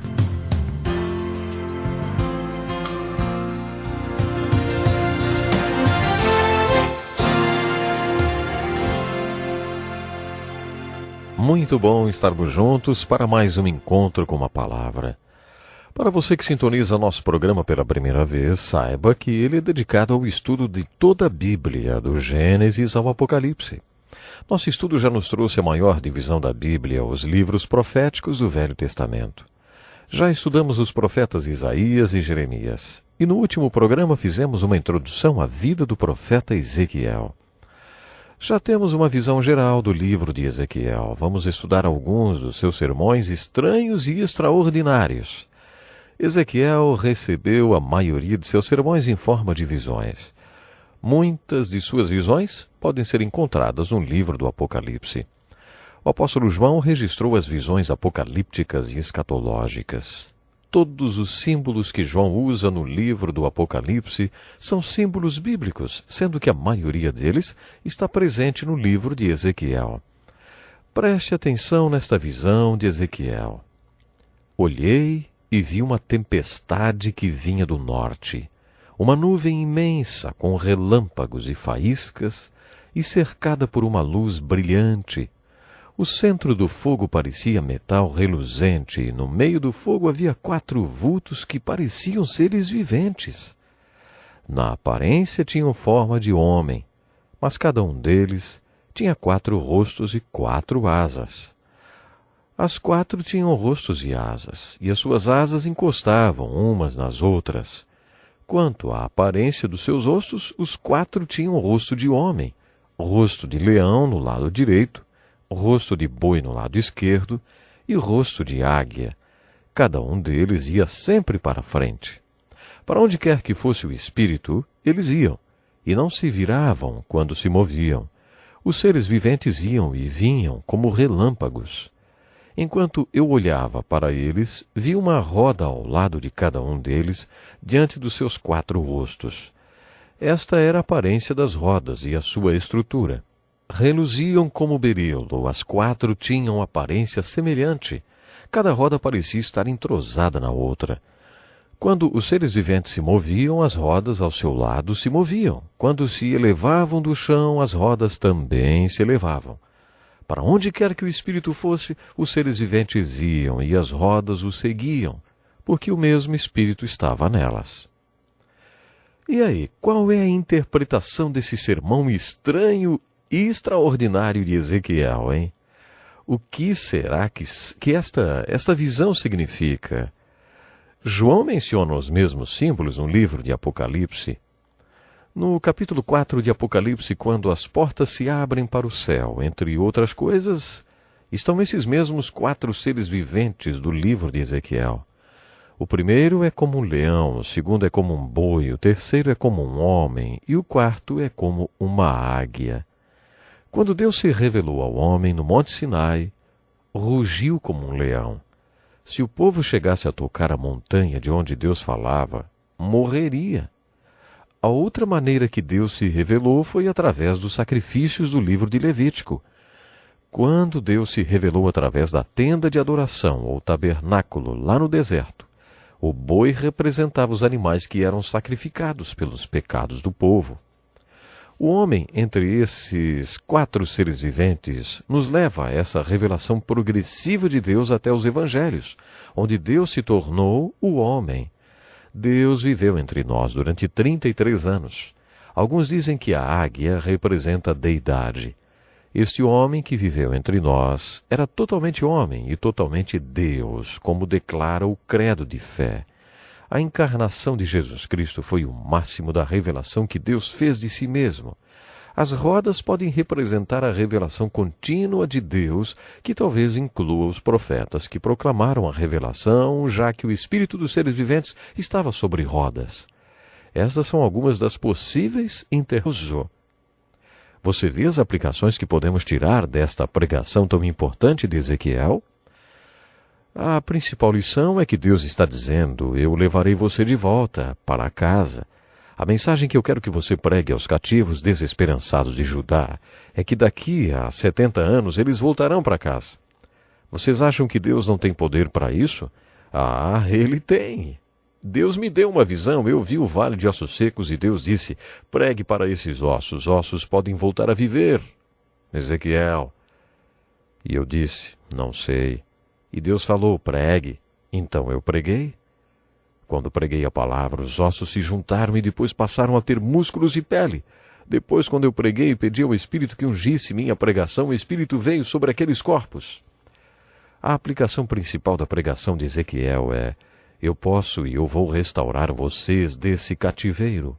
Eu posso e eu vou tirá-los da Babilônia e levá-los de volta para a terra de vocês. Vou restaurar a sorte de Israel.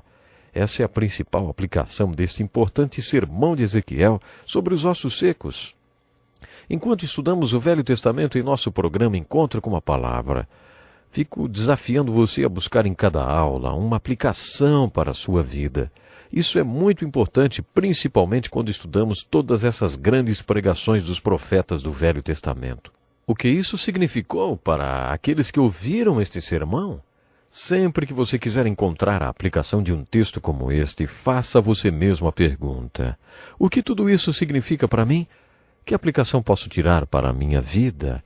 A aplicação que podemos tirar desta lição é: enxergue o desafio da obra de Deus no mundo.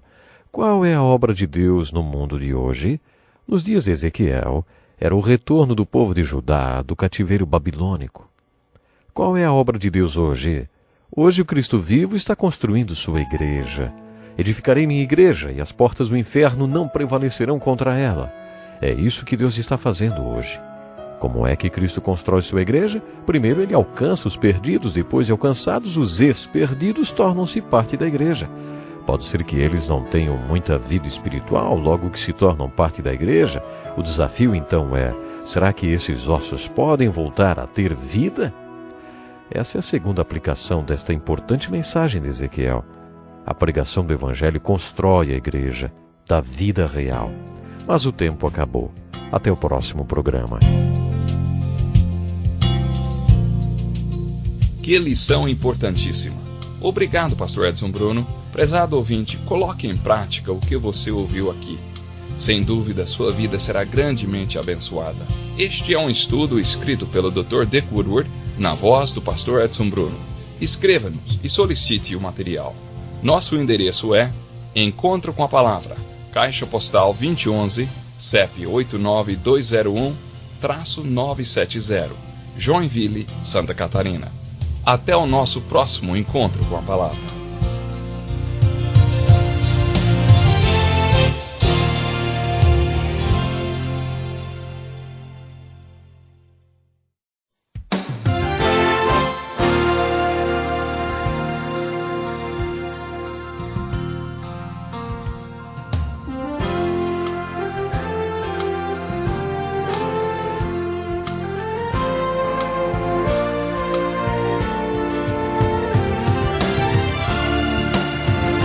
Deus tem planos para cumprir em nossas vidas. Essa é a mensagem de toda a Bíblia e é isso mesmo que estamos estudando aqui no Encontro com a Palavra, escrito pelo pastor Dick Woodward e narrado pelo pastor Edson Bruno. Fique atento a mais um programa que o Ministério Cooperativo Internacional leva a você. Com você agora, pastor Edson Bruno.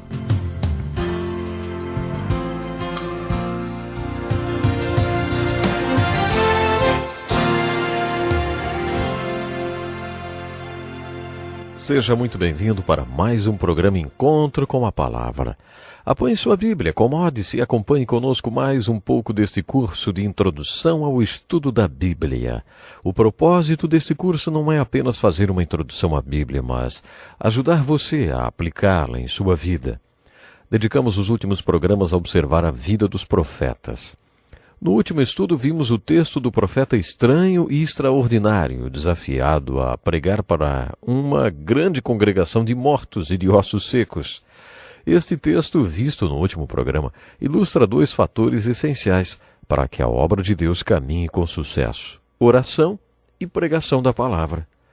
Ezequiel acreditava que o Espírito do Senhor estava nele, elevando-o, ungindo-o, capacitando-o com tudo o que ele precisava para ser frutífero.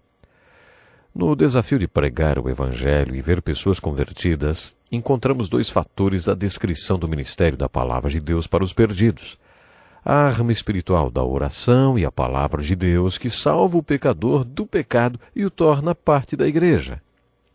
Observamos a combinação poderosa da Palavra de Deus e da oração na ordem que foi dada a Ezequiel. Profetize a estes ossos. Profetize ao Espírito. Você não precisa ser um pregador para anunciar o Evangelho a outra pessoa. Você precisa crer que o Espírito de Deus ungirá a Palavra de Deus quando você compartilhá-la com alguém. Dizem que um evangelista é um mendigo falando para outro onde há pão. Se você é espiritualmente um desses mendigos dizendo onde há pão ou onde o pão está, você precisa entender a combinação poderosa que é a oração e a pregação da Palavra de Deus. Nos primeiros capítulos do livro de Atos, vemos que os discípulos viviam em uma grande comunidade espiritual. Eles repartiam seus bens e comiam suas refeições juntos. Praticavam um socialismo puro. Os apóstolos estavam servindo mesas, e isso os tirava do seu trabalho pastoral. Então eles tomaram uma importante decisão. Elegeram os primeiros diáconos e determinaram: vocês cuidam desta parte e nós vamos nos preocupar com a oração e a ministração pastoral.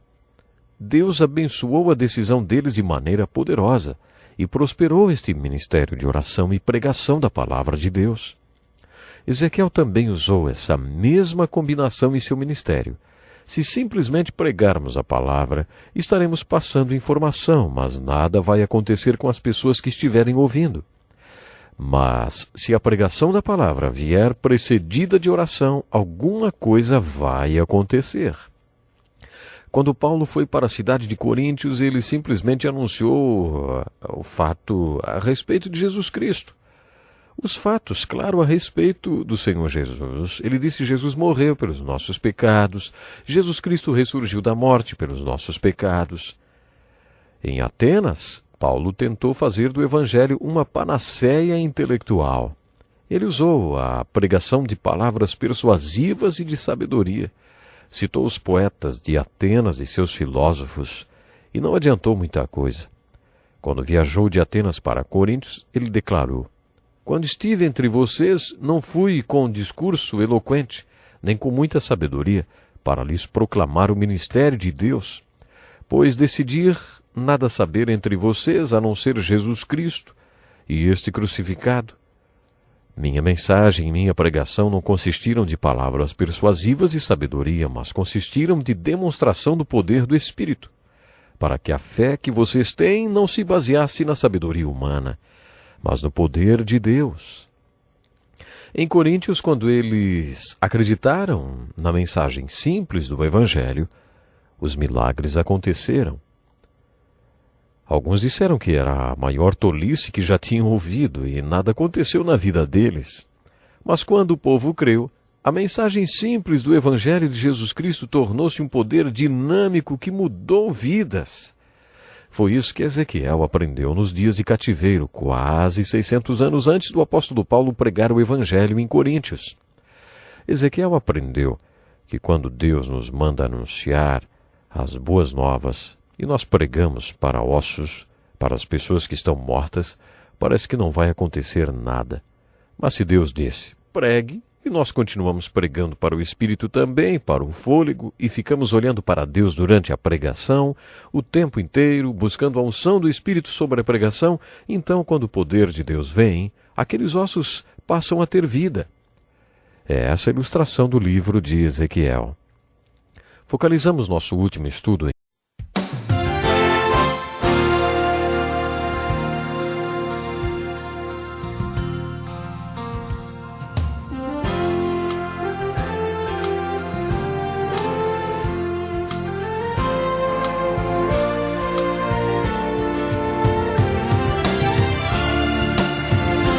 Deus tem planos para cumprir em nossas vidas.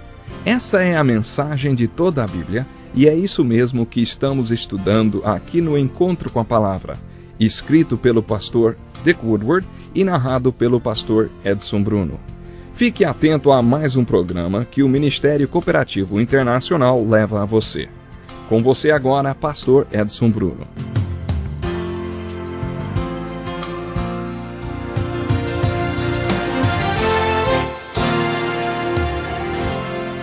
Que bom estarmos aqui para mais um programa Encontro com a Palavra. Neste programa estudamos a Bíblia toda, do Gênesis ao Apocalipse. Esse estudo já nos trouxe aos profetas do Velho Testamento. Já vimos os livros de Isaías e de Jeremias e também o livro de Lamentações, que é um apêndice do livro de Jeremias. Continuando o estudo dos profetas, faremos hoje uma introdução ao profeta Ezequiel. Para entender melhor as profecias e o livro de Ezequiel, precisamos conhecer primeiro um pouco do homem Ezequiel e o homem que exerceu o ministério de profeta na mesma época que ele, Daniel.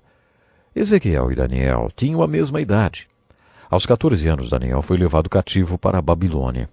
9 anos mais tarde, com 25 anos, Ezequiel foi levado também.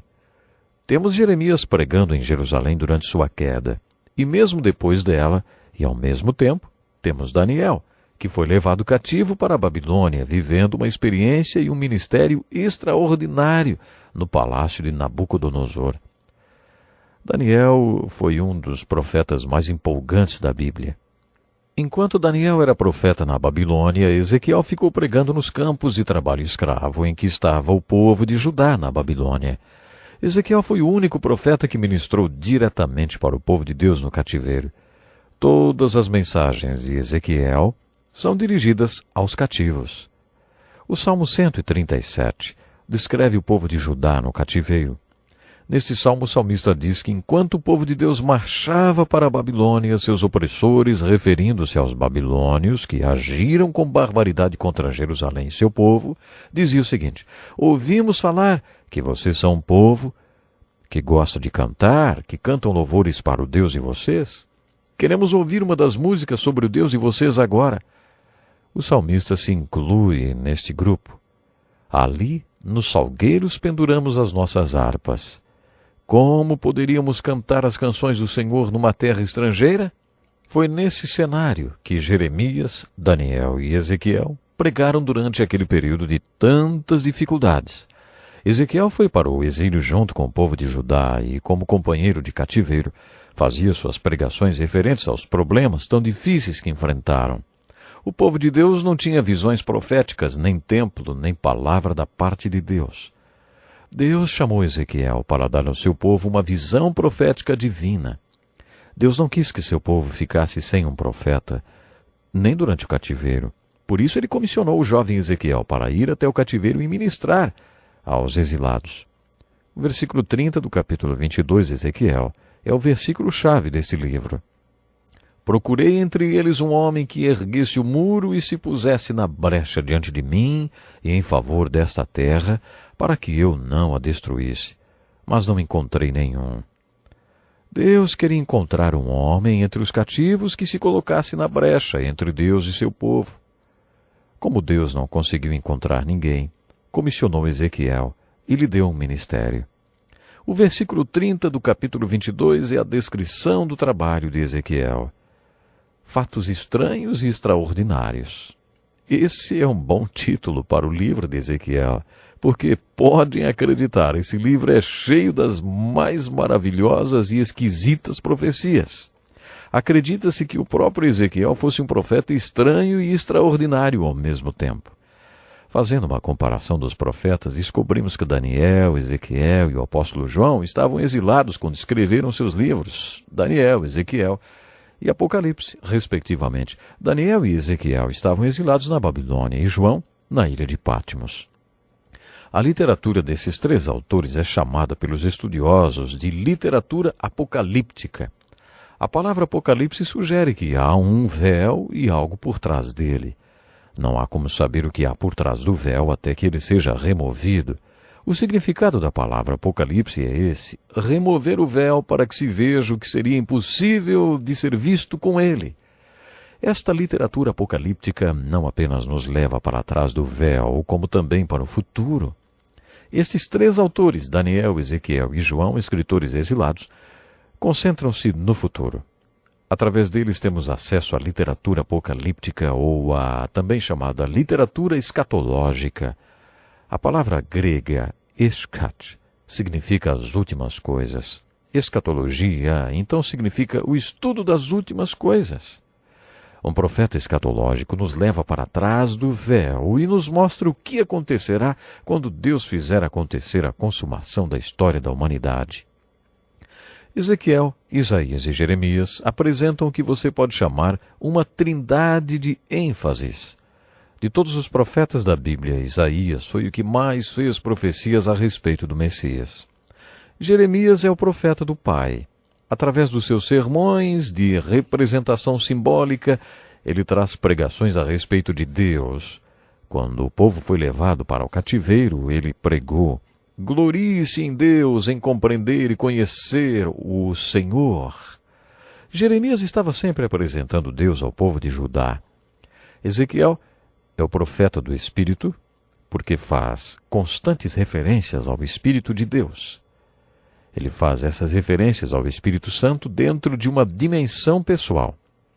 Ele descreve o Espírito vindo sobre ele, para dentro dele, elevando-o e capacitando-o de várias maneiras para aquele ministério tão difícil. O ministério e função do Espírito Santo, ou do Santo Espírito, tem várias dimensões. Lendo sobre o ministério do Santo Espírito, podemos até achar que ele se restringe a vir habitar naqueles que creem nele. Entretanto, o Espírito Santo não está só em nós, no sentido de que ele habita dentro de nós, se crermos em Jesus. O Espírito Santo também está sobre nós. Observe, tantas vezes aparece a expressão no livro de Atos: o Espírito Santo veio sobre ele. Mas receberão poder quando o Espírito Santo descer sobre vocês. A unção do Espírito Santo sobre nós está sempre associada a ministério. A prova do Espírito Santo em nós é chamada de fruto do Espírito. Há 9 frutos do Espírito mencionados em Gálatas, capítulo 5, versículos 22 e 23, como evidências de que o Espírito habita em nós. O Novo Testamento ensina que a outra evidência do Espírito Santo sobre nós são os chamados dons do Espírito. O Novo Testamento descreve vários desses dons. O Espírito Santo não está apenas sobre nós e em nós, ele também está entre nós. Quando 2 ou 3 se reúnem em nome de Jesus, ele está em nosso meio. Resumindo, o Espírito Santo tem várias funções e dimensões.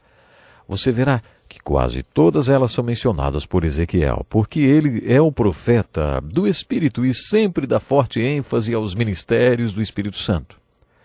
Assim como Jeremias, Ezequiel também faz uso dos sermões de representação simbólica.